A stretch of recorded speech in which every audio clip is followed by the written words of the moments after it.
हां, नमस्कार. नमस्कार, गुड आफ्टरनून. हां, नमस्कार. बरं, कुठून बोलताय?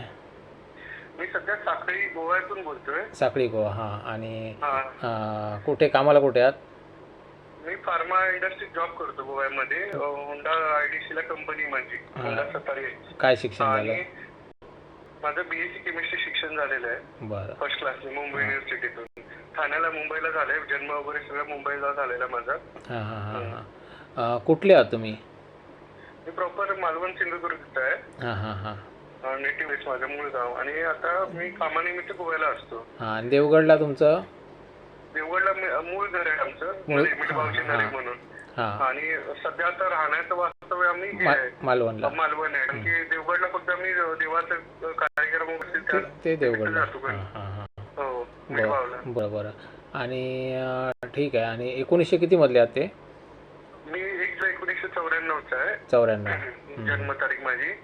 तर 30 वर्ष कंप्लीट झालेली आहे. हो, 94 मधले आहात. BSc केलेलं आहे. फार्मामध्ये कामाला आहात. पगार किती आहे? हो. मला साधारण महिन्याला 35,000 पगार आहे. 4.3 लाख वार्षिक पॅकेज आहे. हां हां हां. 4,30,000 आणि महिन्याला 35,000 येतो पगार. बरं बरं आणि आता पगार वाढतो वर्षानुवर्ष किंवा कंपनी स्विच केल्यावर पण. बरं. आणि आई वडील दोघे सर्व्हिसला होते मुंबईला, ते रिटायर आहेत. मग ते गावी असतात मालवणला. मग गाव जवळ पडतं म्हणून मी इकडे आलेलो आहे. एक मोठा भाऊ आहे, तो मुंबईला असतो, त्याचं लग्न झालेलं ऑलरेडी. हां हां हां हां हां. बरं, ठीक आणि आहे. मी प्रयत्न करतो आता सगळं. आमच्या माझी कास्ट हिंदू मराठा आहे, मध्ये पडते. हां. जर कास्ट मध्ये आम्हाला एज ग्रुप आम्हाला 26 ते 28 ही मुलगी अपेक्षित आहे साधारण. बरं बरं बरं. हां हां. 26 ते अशी. आणि किमान ग्रॅज्युएट मुलगी हवी. हो हो हो. म्हणजे नोकरीला नसली तरी चालेल, मी इथे टेम्पररी बेसवर असं लावू शकेन का, असली तरी उत्तमच आहे. असं आहे. ठीक आहे. स्टार्टिंगला आम्ही रेंटवर राहणार, नंतर मग घर वगैरे घेता येईल इकडे गोव्यात. हो हो हो. नाही, सगळं शक्य नाही होत ना. आणि तुम्ही मुंबईला पण आहे तुमचं, देवगडला पण आहे आणि मालवणला पण आहे म्हटल्यानंतर सगळं शक्य होत नाही. सगळं शक्य होत नाही. देवगडला कॉमन आहे, म्हणजे काका वगैरे आम्ही असं मोठं घर आहे प्रशांत. कळलं. हां हां हां हां. कळलं. बरं. आणि तेच म्हटलं, तेवढं त्यासाठीच हे केलेलं. आणि मी जर मला योग्य स्थळ कोणी आणून दिलं तर त्या व्यक्तीस मी 10,000 रुपये हे देईन, म्हणजे मान ठेवायचे हे आपलं 10,000 बक्षीस देण्यात येईल. हो.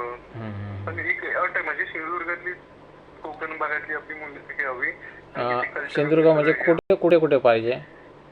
कुठेही सिंधुदुर्गात, वैभववाडीपासून दोडामार्ग पर्यंत कुठेही. हां, सिंधुदुर्गातली मधली पाहिजे. ओके. हां. आणि सिंधुदुर्ग पाहिजे. हो हो, चालेल चालेल. सुसंस्कृत मंडळ, आई वडील असले तर बरं आहे, उत्तम असे. बरं बरं बरं. ठीक आहे ठीक आहे. आणि माझं दुर्गेश दीपक नरे नाव आहे. असं हे. हां हां हां. असं. ठीक आहे, चालेल. एकच मिनिट मित्रांनो. या मुलासाठी, हा मुलगा सिंधुदुर्गमधला आहे, गोव्याला काम करतो आहे. त्या मुलाचं शिक्षण झालं मुंबईमध्ये आणि गोव्यामध्ये फार्मामध्ये काम करतो आहे. तर सगळं वेल सेटल पार्टी आहेत. मालवणचा मुलगा आहे तो, देवगडचे मूळ ते, आणि मालवणमध्ये त्यांचं घर आहे आता. तर या मुलासाठी सिंधुदुर्गामध्ये जर कुठे मुलगी आढळली तुम्हाला, आजूबाजू जर तुमच्या जर मुलगी असेल तर मुलाला लगेच कळवा. तुम्हाला 10,000चं बक्षीस लावलं या मुलाने. तुम्ही त्या मुलाचं लग्न जेव्हा जुळवणार तेव्हा तुम्हाला तर मंडपात 10,000 तुम्हाला रोख बक्षीस देणार मुलगा. तर मित्रांनो, जास्तीत जास्त सिंधुदुर्गामध्ये शेअर करा, कारण मुलाला सिंधुदुर्गातली मधली मुलगी पाहिजे. आणि किंवा सिंधुदुर्गामधलं स्थळ चालेल असं आजूबाजूची मुलगी असेल तरी थोडंसं चालेल, असं काही नाही.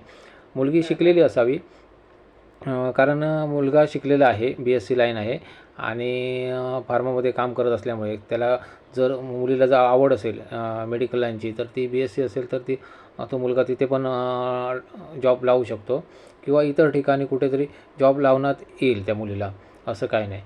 तर त्यामुळे जर कोणाच्या आजूबाजूला मुलगी असेल तर ताबडतोब हे बक्षीस जिंकायचं आहे. 10,000 बक्षीस आहे. 10,000 मोठी रक्कम आहे मित्रांनो. मला तर वाटतं मलाच जिंकावं लागेल, पण मला शक्य नाही होत कारण मला भरपूर कॉल असतात.